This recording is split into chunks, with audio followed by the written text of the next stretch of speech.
Welcome to Content Disrupted, bold takes on brand marketing.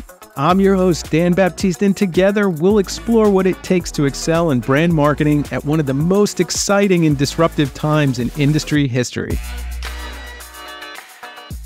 Welcome to Content Disrupted. Today, we're thrilled to talk with Madhukar Kumar, a visionary executive with over 15 years of experience leading global teams at the intersection of data, AI, and business innovation. Feels relevant right now, huh? In his career, Madhukar has spent time as a journalist, a developer, a product leader, a growth marketer.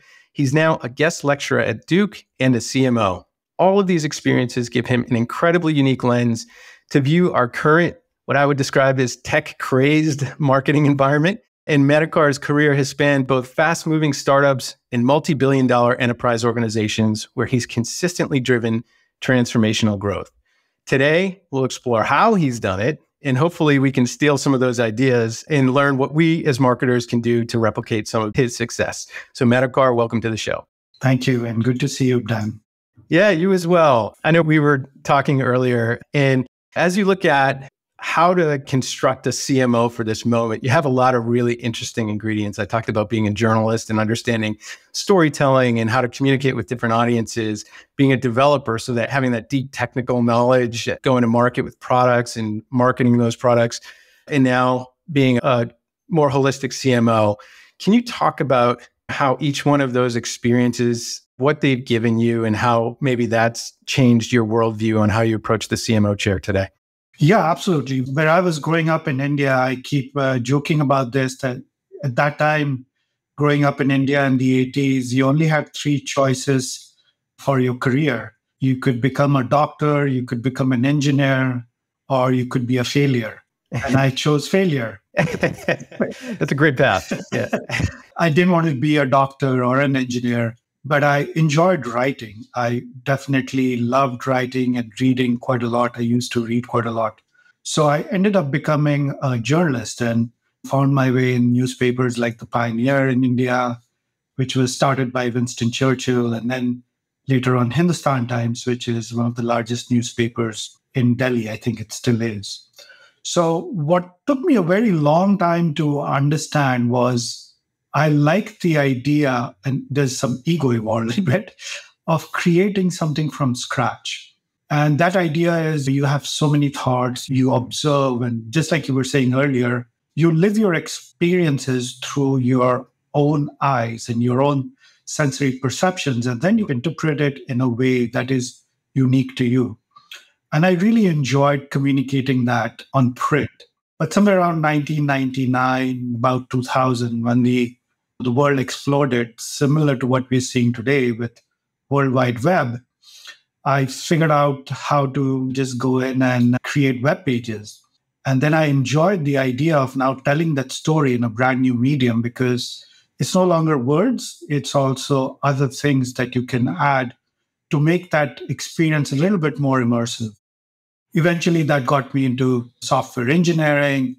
I started writing code. I was also teaching web design, ended up doing my master's in both journalism, but also in software engineering, and then started off as an engineer and then ultimately to product management, and then finally into marketing and then CMO.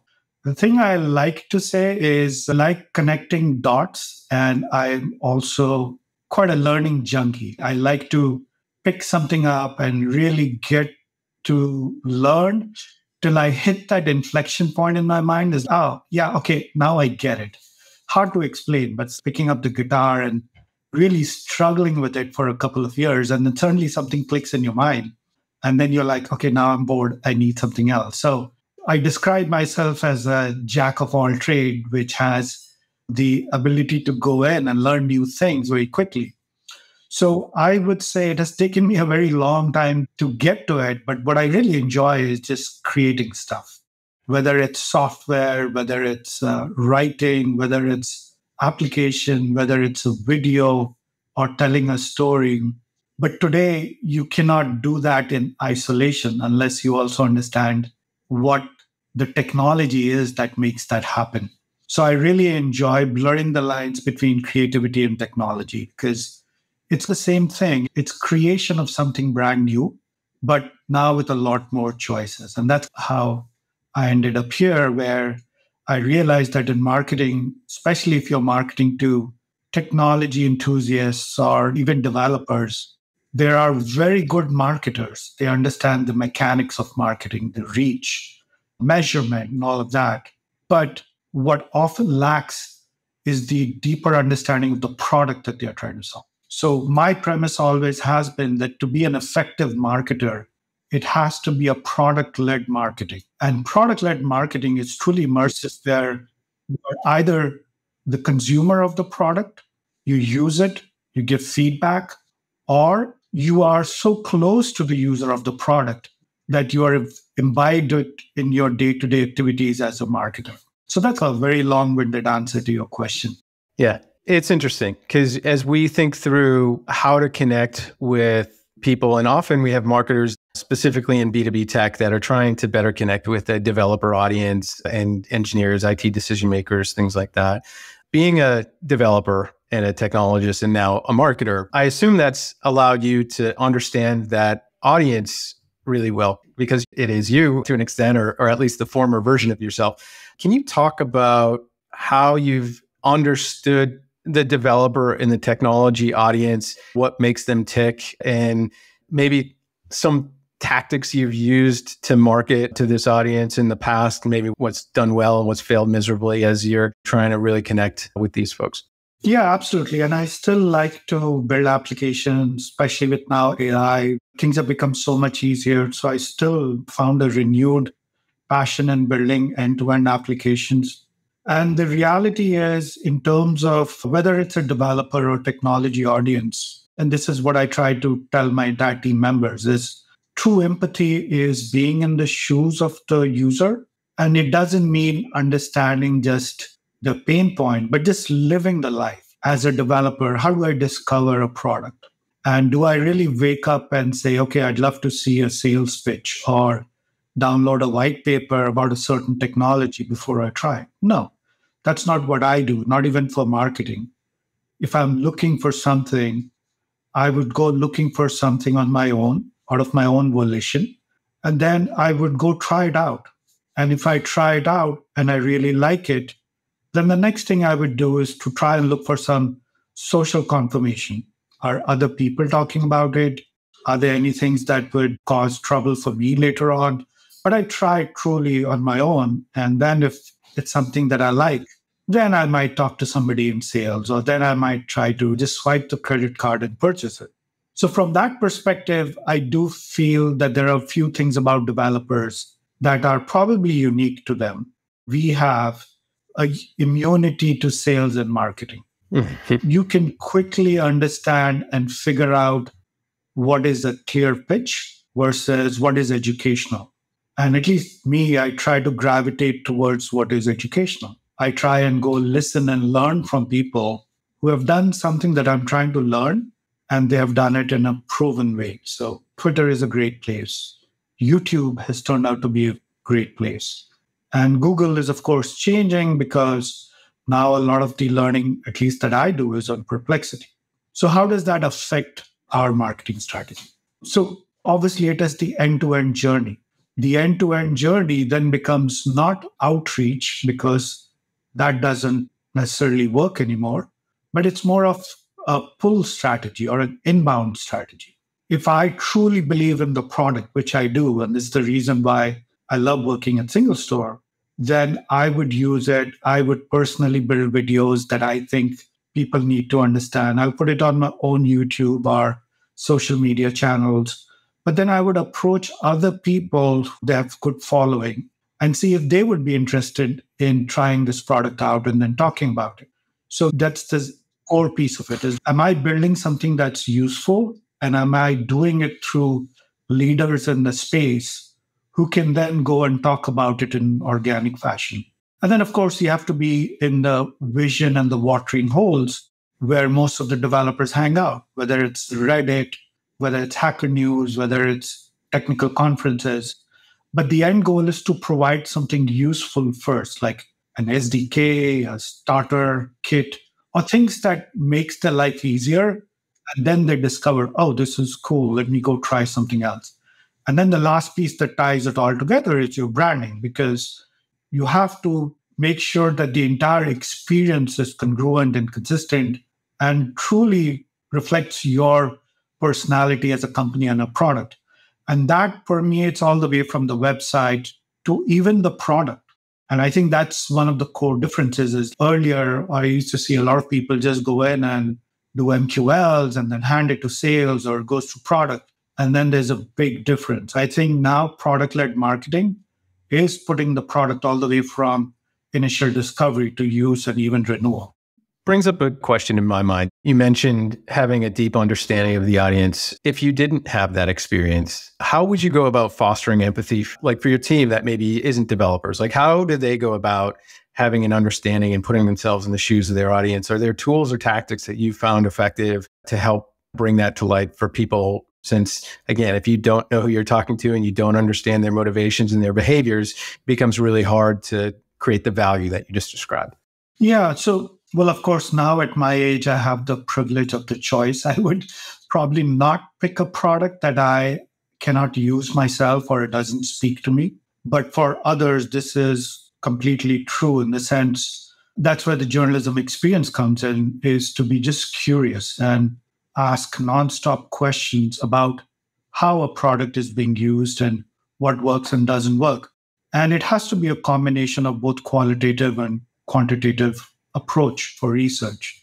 You would talk to the customers, you would try and understand what they say, but also keep in mind that a lot of time the user will not tell you really what they feel. So you have to embellish that with instrumentation because most of the products now have a free product.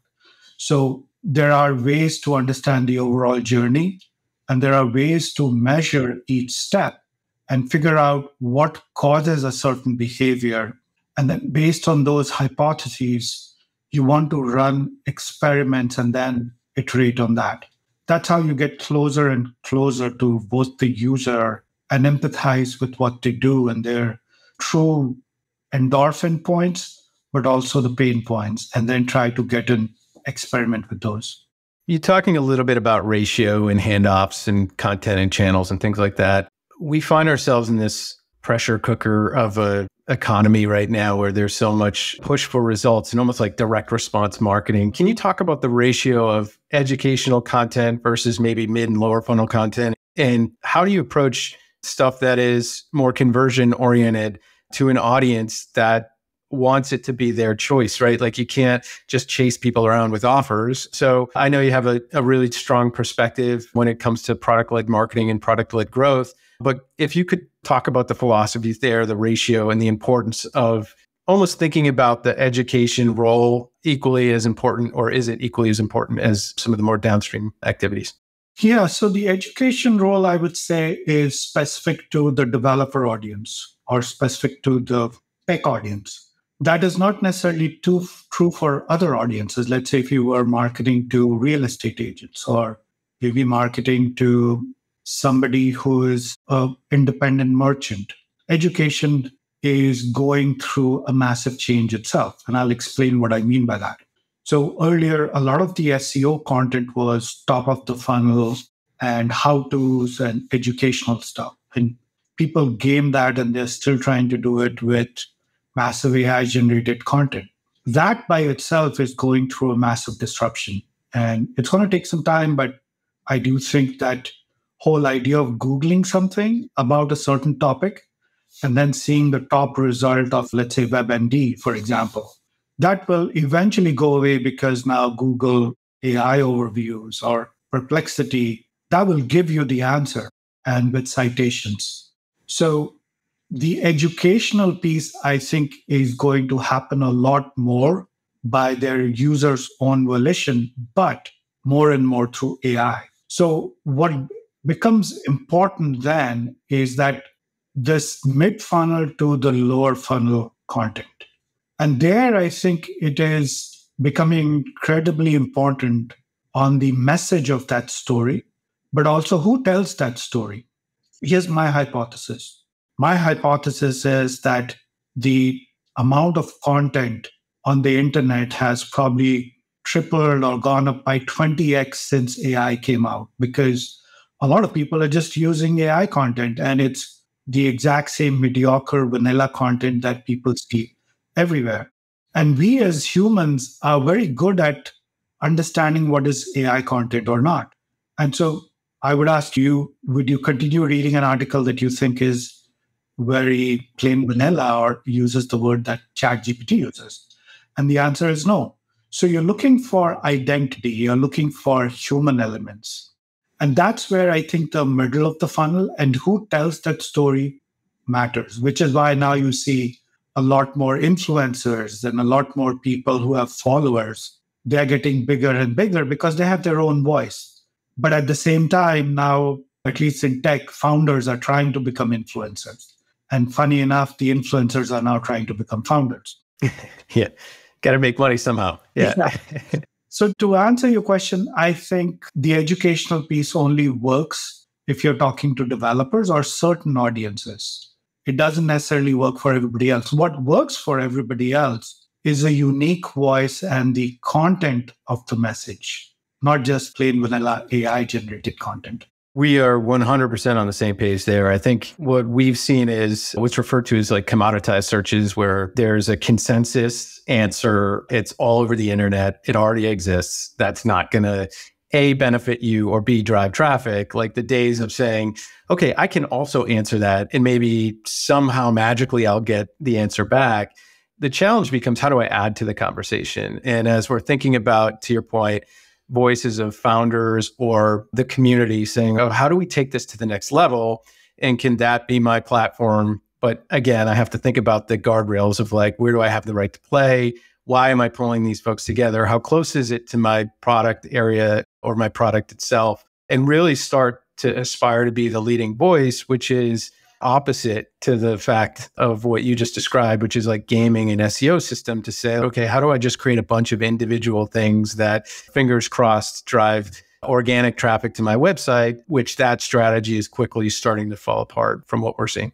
Yeah, 100%. That's exactly what I've been seeing as well, that people are using AI automation and AI tools to content, and it's based on that same content that AI has been trained on. So there's a content dilution problem that's happening. And that's where I think it becomes more and more important for a pull versus a push approach. More and more people would realize that, okay, I'm looking for something specific, and they'll gravitate towards something that speaks to them, not something that is high volume but low quality. Yeah. Said in a different way, but the same concept is like the content matters and it has to be unique and interesting and valuable and true to the platform you're trying to build and the leadership position you're trying to build and the future you're trying to help usher in. It's like this generic content. Like I give that example of the kids' book. What if everybody did this? If everybody's doing AI content, like fast forward a year from now, the internet sucks. It feels like a bunch of belly fat ads, or you might also like those content surrounding of stuff that you would never click on or read, and that becomes Google. So it's really just an interesting dynamic environment where some of the core pillars of content and marketing and human connection, Google itself, it's interesting to see where that company and that platform goes holistically, because their entire revenue model is monetizing traffic and click-throughs in a lot of ways and through advertising. So play that out. And if that's not happening at the frequency that goes, like they're also going to have kind of an interesting challenge as an enterprise when you look at the amount of revenue they're reliant on in a behavior that they're actually changing and disrupting. So it's interesting to see all of that play out in real time as well. We've gone this far without you describing your current role and what you do. I guess it's useful to understand, because I think in the context of where we are in marketing, what you do and your approach to data is really interesting and relevant. So if you want to take a step back and talk about what you do at Single Store and maybe what some of the key initiatives are that you're trying to solve as a marketer, that would be helpful. Yeah, so I am the Chief Marketing Officer at Single Store. Single Store is a database. It used to be called MemSQL. Now it's Single Store. And you can think of it as a database that can do millisecond response times of all queries across petabytes of data.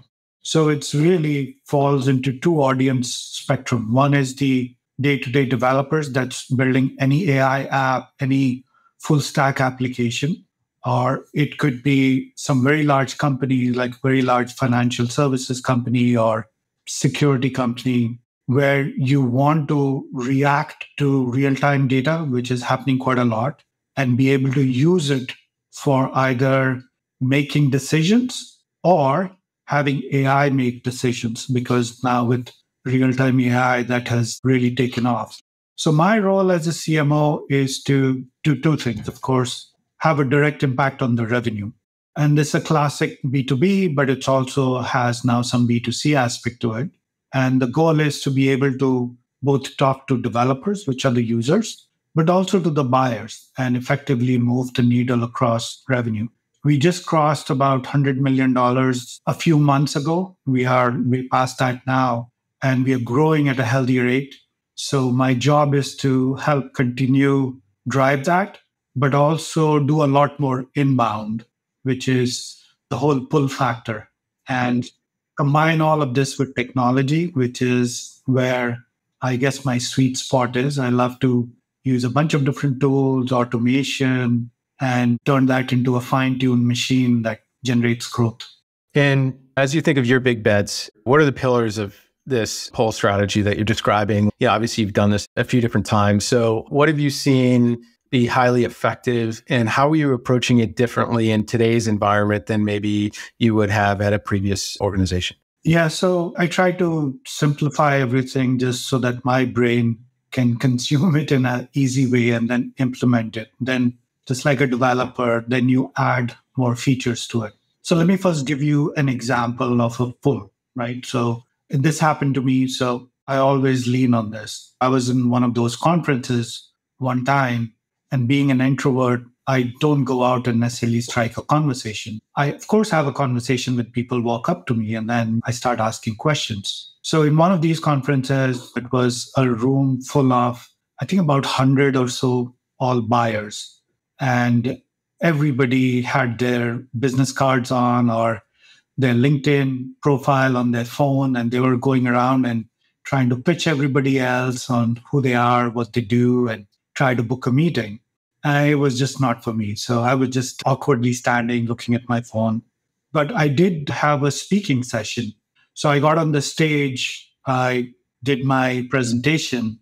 And surprisingly, after the presentation, when there was a break, there were about 10, 15 people who came to me and asked what the company does, what we do. And a few of them turned into meaningful conversation that later on had a movement associated with it. So this is the pull factor. This is what I mean by the pull factor, in the sense, if you have something interesting to say and you have conviction of the product and the product is really good, then find a stage, find a watering hole where you can deliver that message. But again, it only works if your message is good and it's convincing and resonates. Doesn't matter if it resonates with 1 million people. What matters is if it resonates with 1, 2, or 3 who can make that difference for you. So from that perspective, the way I think about all the marketing strategy falls under 3 pillars. There's pipeline build, there's PLG, and then there's branding. And all of these, I have different owners for these, right? So in my world, what I like to do is to have branding really own the perception of the product and the experience and the company. And if you do that as a really good way, finding the right stages and telling that brand story, it's going to drive pipeline. It's going to drive usage, trials, free trials, PLG. And some PLG will move over to pipeline as well. So now it's a matter of building 3 different engines and adding the intersections between them or pipelines between them and running experiments to keep iterating. That's the way I look at it and how I go about doing it. Can you describe PLG or product-led growth for folks who may not be as familiar with it? I know it's a key pillar of yours. Yeah, I think the easiest way to describe it, so I live in the Bay Area. One of the things we do every Sunday is go to a farmer's market. Then there is a bunch of different fruit stalls. And the guy who does the best is somebody who has all his fruit cut out and put it in small paper cups. And he makes these funny remarks and rhymes and hands out these fruits. And he has the biggest crowd of people coming in and buying those fruit. Now, that's exactly what PLG is. Now, You can be funny and you can have a good message, but ultimately, if you're not offering the fruit for people to try it out, that doesn't work. Second, if that fruit is bad, people are not just not going to have it. Next time, they won't even try it. But that's the effective way of how you do product led growth. You put the product out, let people try it. If they like it, then you make that journey exactly consistent and similar to the rest of it. All the way from even retention. If you really like that product, you would come back week over week to say, hey, I liked it last week. Now let me go try something new. And so that feeds on itself. It's a virtuous cycle. So in technology, PLG is a free trial. There are different ways to offer free trial. And I now see it also permeating in services too, right?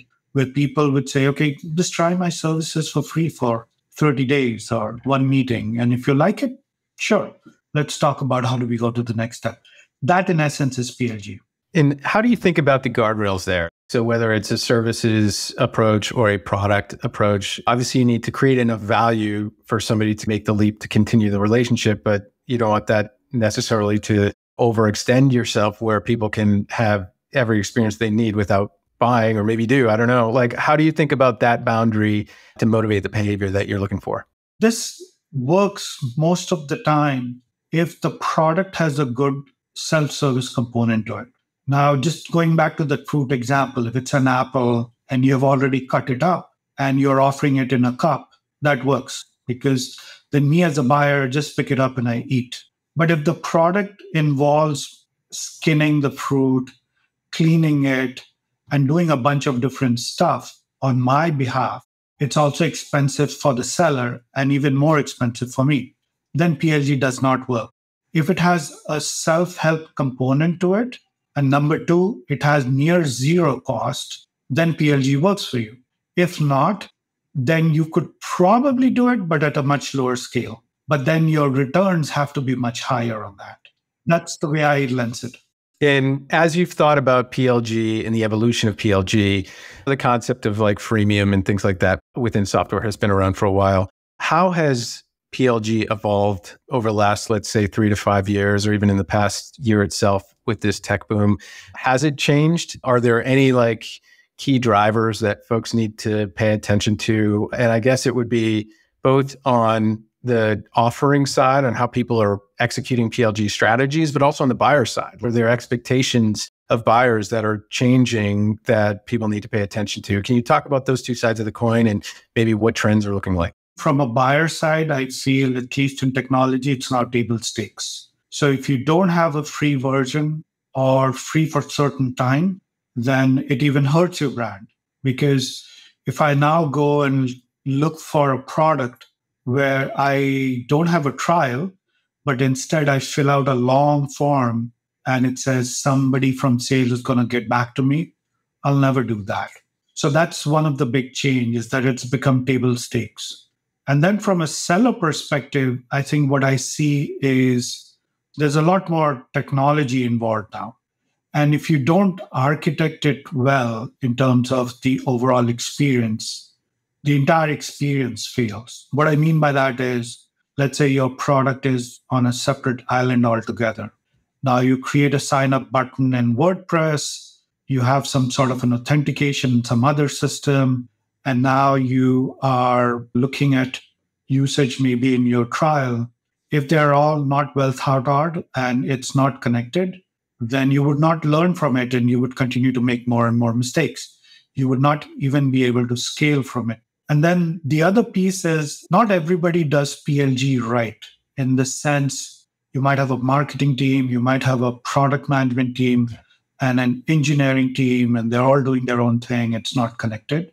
But more importantly, when you do certain things in a certain way, the consequences are very different. So for example, if I put out a really great product and it's completely free and it's free for life and it's also open source, there's no chance that I will have a higher conversion. If, on the other hand, I give a flavor for all the enterprise features, but I make the smaller commercial features free and then have guardrails everywhere so that if you want to try out those things, then you go to the next step. In other words, there's a gradation of experience. Those work well. And then the third thing is cost. It's no longer about growth at all costs. It's okay, you now have 100,000 people using your free product. Is it costing you $1 million? And if it is, then figure out a way to reduce that to near zero. Because at the end of the day, it'll be how much marketing dollars you spend to get the revenue out of it. It's really interesting as well as we think about adoption and kind of people leveraging technology today. There's this rush to implement AI, but there's also a huge caution with organizations, which there should be, to what is this used for? How does this expose us?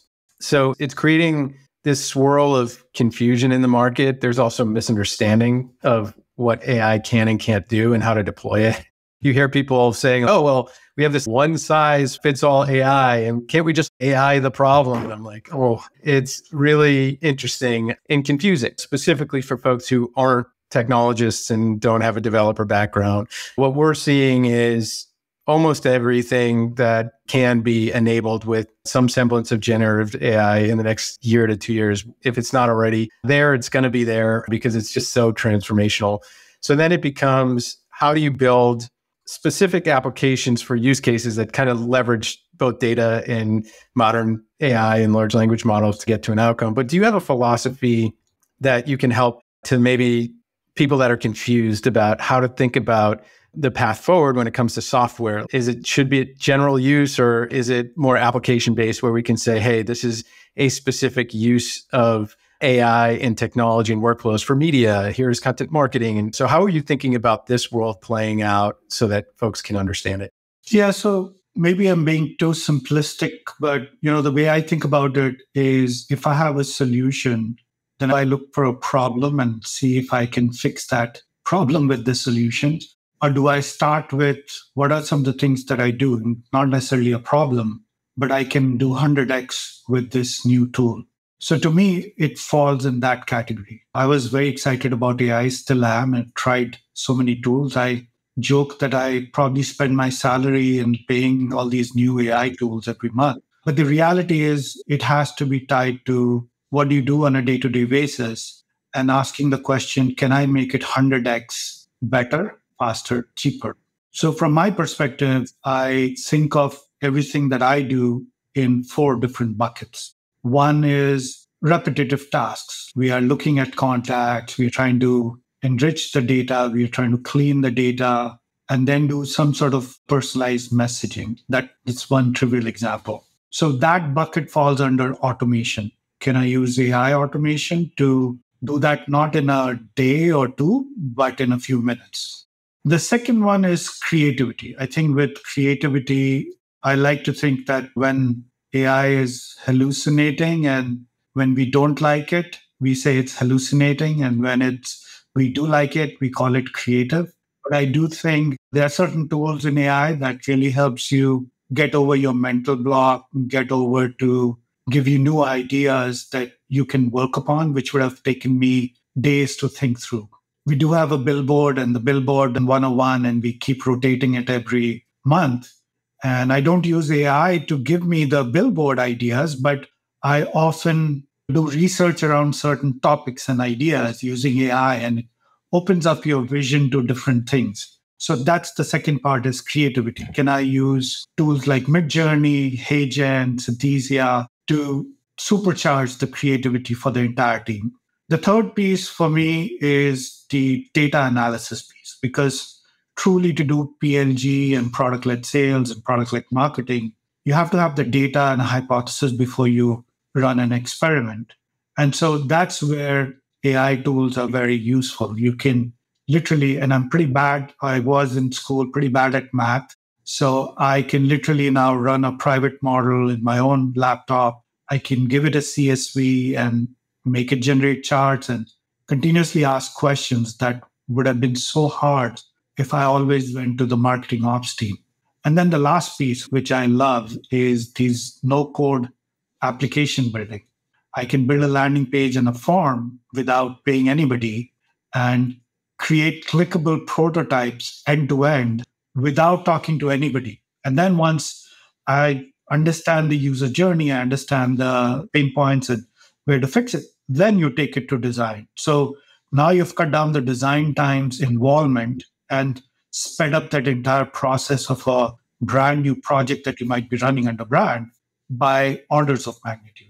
So those are the four different categories I think of. I have a bunch of tools associated with it that I keep exploring and using. And there's some sort of methodology as part of that. In fact, a lot of the startup founders and other marketers that I talk to, they say, hey, can you teach me all of these things? And I'm thinking about just putting all of that into a structure. It's interesting. This sort of broad AI pressure has created this rush to deploy AI. And I think most of the issue comes when you don't have those elements in place. Like, what are we doing? And then do we know what is the problem we're trying to solve or the opportunity we're looking to go at? Instead, it's how do we just deploy AI holistically in all of these places? And oftentimes you have what we're seeing is almost like SEAL teams that are disconnected from the business, that are like AI councils that aren't even in touch with the end use cases and the problems to be solved. And they're just saying like, all right, we're evaluating AI and how we're going to use it in this organization, often not even talking to the people who have the problem. So are you seeing that as a liability, given the importance of having that infrastructure and that methodology in place before you start solutioning? How do folks reconcile that so they can have thoughtful conversations and debates internally with teams that may not be operating with the right mindset here? There's such a wide spectrum of different companies, different people, and the different challenges that they have. On one hand, I've seen people that are using AI very effectively for their jobs to be done, so to speak. And then there are others who are like what you just said, where they are just trying to answer the question, how can I use AI? So it varies depending on the industries as well as different people that I talk to. In technology side, definitely I see a lot of people enthused and try out a bunch of new products. But I also see a fatigue of, and I'm speaking from pain point of a CMO. We already have 20 plus tools that we're using. Now you're telling me I need one more to do something that might be useful. So this is so true in marketing that when quality becomes quantity, it's no longer useful. So as a marketer, you have to constantly figure out new and creative ways to up-level your quality every single time. And if AI helps you with that, so be it. That's how I would think about it. How do we overcome this fatigue? Because obviously, like, the industry and the solutions are evolving so fast. And to your point, as a marketer, you're like, oh God, do I have to deploy another new tool? Yeah, maybe you enjoy it because you're doing that on Saturdays. But for the rest of the world, especially folks who have a huge pain point in trying to bring software into their organization, how do you judge the risk reward of bringing new solutions in when you're overwhelmed and fatigued by all of the messages and the innovation and the point solutions in market? Like, how do marketers overcome that? Yeah, that's where I think this is a shift I'm seeing, and maybe it will become more prominent or not, which is it almost feels like an attack on all our senses. So our internal defense system then goes back into pulling things that we want. Instead of me constantly going into social media and just letting it feed my brain, I now tend to use AI to do things that I want or look for things that I'm interested in. Like even the chat GPT thing with the voice. I just don't go there to go and say, hey, what's happening in the world? Or tell me what my social media feed looks like. I go and ask something specific, and then I go deeper and deeper into that.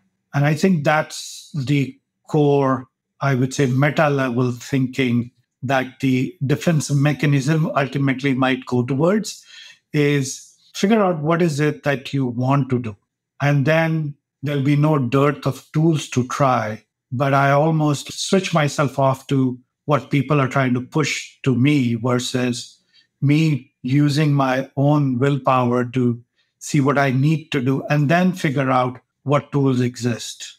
So I think that's one way to look at that. It's interesting, right? Because now we're dealing with that meta mindset in psychology of folks, how they make decisions and how those decisions are triggered and how we're feeling with the volume of solutions that are in market and opportunities. So certainly more to come. And I guess to that point, as we wrap here, things are moving so fast. When you think of where we are today and you look out a year from now, or God forbid, 5 years from now, like where do you see the industry headed, and what can marketers and marketing leaders start to put in place foundationally to get in a better position so that they're less on their heels and cautious and concerned and more, okay, I can get back into building something meaningful here. Like, how do I understand the future, and what are some of the building blocks that I need to start putting in place in order to be successful in that future? Yeah, I wouldn't be that bothered about the future because the future keeps changing so much and all of us have very little control over it. So that's one of the things that as I've grown older, I've come to realize is you can be a product of the environment, or somehow you can affect the environment with positive things that you want to do. So from that perspective, I always lean towards what's my curiosity driving me towards? What is it that I want to learn about and do things differently? Now, that has to be done in the context of what is currently happening and might happen in the future. But at the end of the day, I feel like whether it's AI or other humans, they might be better than me or others on doing certain things. But one thing that nobody else can take away from any marketer, including myself, is my own view of the world, my own voice, and my interpretations of all the different things that's happening around me in a very specific, personalized way. And if I stay honest to that, I think it should be okay. It should be, you're not always a defensive thing that, oh my God, now somebody else is also writing. It doesn't matter. And so I know it's a kind of a wishy-washy answer, maybe, but at the end of it, I would say, listen to the voice in your head and stay true to that and use the tools you have. I think that's great insight. As we all get stuck in the chaos of the moment, if you can take a step back and say, listen, I'm brought here to lead this organization, to matter to my customers, to put myself in their shoes and do that within all the things that are happening in this moment and the channels that are up and down. So how do I find my voice in the current climate and build something meaningful? So I think that's a great point to wrap on. Any last final thoughts for those that are feeling stuck? Every time you've hopped into an organization, you've helped drive that hockey stick growth. For folks that maybe are like in neutral and trying to get back to that growth mindset, any final advice for folks in marketing leadership? Yeah, I would say going back to the base principles of simplify everything to a point which sticks in your mind, and then try and solve that problem and see how it's connected to the others. And then in that process, figure out a framework that works for you. Don't listen to experts. Don't listen to me. Do what you think is right for that organization at that point based on your experience and the context. That is what consistently works. Excellent. Well, loved this conversation. Thank you so much. You've brought a lot of unique thinking and really started to simplify what is a very complicated ecosystem and environment. So Madhukar, thank you so much. We appreciate your time, and thanks for giving us all of your secrets and insights, and we really appreciate it. Thank you, Dan. Good chatting with you. Thank you for listening to Content Disrupted, brought to you by Skyward. To stay up to date on the latest ideas and insights in brand building and content marketing, visit our website at skyward.com. That's skyword.com. Join us for our next episode, where we'll continue to challenge marketing norms and inspire you with fresh strategies for growing business through brand storytelling.